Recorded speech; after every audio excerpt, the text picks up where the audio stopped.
Hello， 大家好，我是小 S， 欢迎来到 S 解密频道。每一个登山者都有一个愿望，要达到地球的最高峰。能去珠穆朗玛峰攀登是绝对令人惊奇的旅程。能够成功的到达山顶的人，认为他们已经成为驯服这个伟大的白色巨人的人了。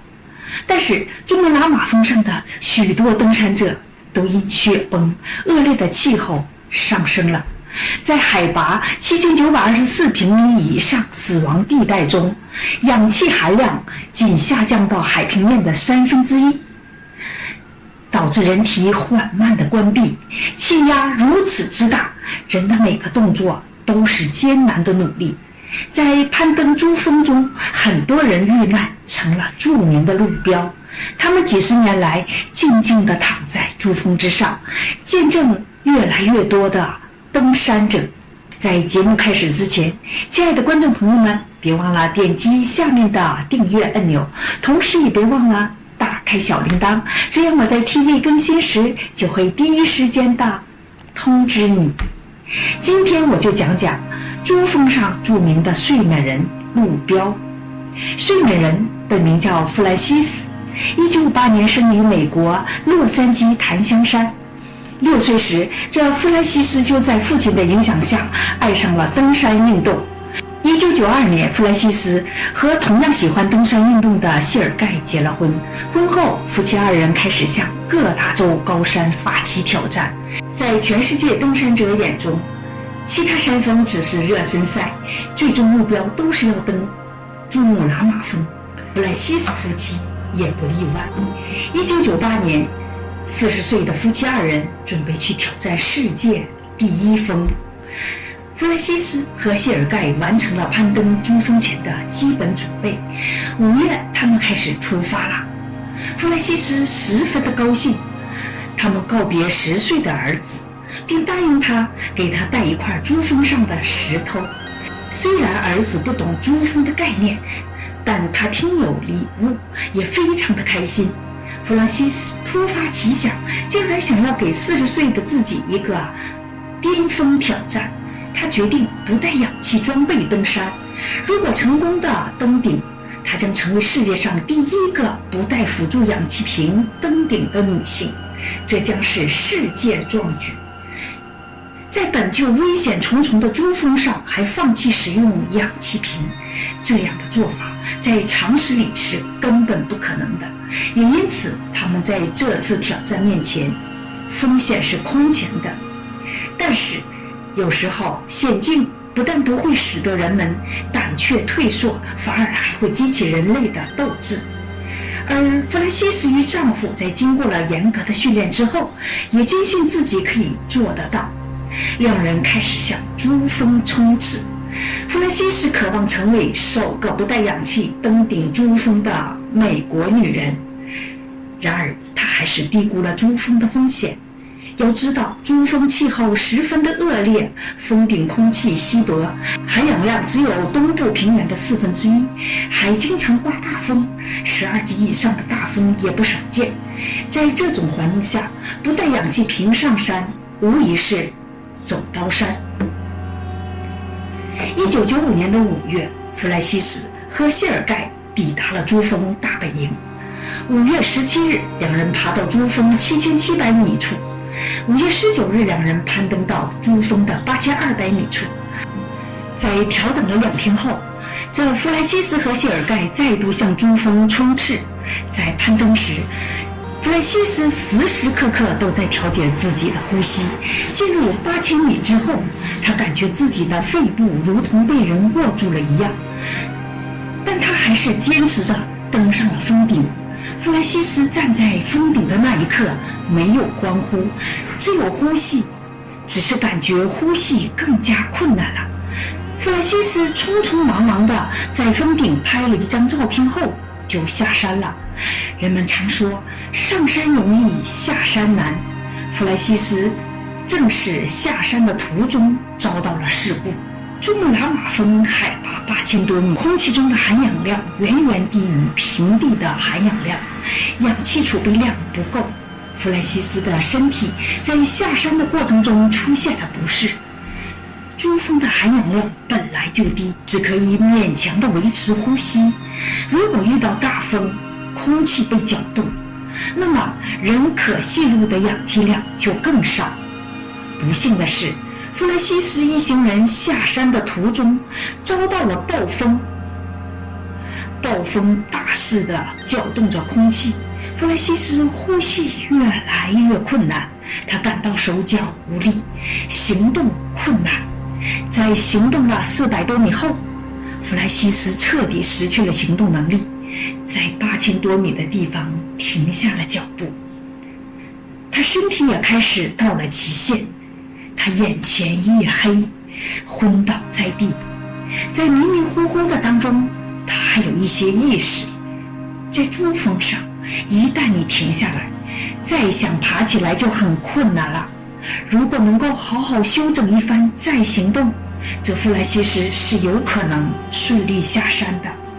但是他的队伍没有算计好有这样的情况出现，他们原来预备的食物并不够他们休整的。弗莱西斯的丈夫和朋友都不想放弃他，但是如果选择休整，那么所有人都会有生命危险。谢尔盖虽然携带了氧气，但是他的氧气快用完了。谢尔盖做了一个残酷的思想挣扎，他选择留下弗莱西斯一人下山，将弗莱西斯留在珠穆朗玛峰上。就在孤独无助的弗莱西斯即将失去希望的时候，有2个路过的登山者意外地发现了他。这2个人是来自英国的伊恩与他的女友凯西。对于弗莱西斯来说，此时遇到活人无疑是非常庆幸的。但可惜的是，他们2人所携带的氧气也只能提供自己使用。若是分给弗莱西斯的话，那么他们其中1人也会面临缺氧的情况。在当时的情况下，2人成功营救弗莱西斯的几率几乎为0。在珠峰上，想要带一个完全不能行走而且全身携带笨重装备的成年人下山是一件不可能的事情。最终无奈之下，他们只能放弃登顶计划，重新回到大本营，以寻求别人的帮助。然而一切都已经来不及了。当他们返回之时，弗莱西斯已经没有了生命迹象。弗莱西斯没有等到救援，他在珠峰常年不休的风雪中永远地闭上了双眼，将她美丽的容颜留在了珠峰。弗莱西斯的丈夫返回寻找她时摔死了，她的尸体也是在很久之后才被发现。弗莱西斯夫妻双双惨死，只留下了一个年幼的儿子，实在是令人唏嘘不已。夫妻2人常年在珠峰上，没有人将他们带走，也没有人带走他们。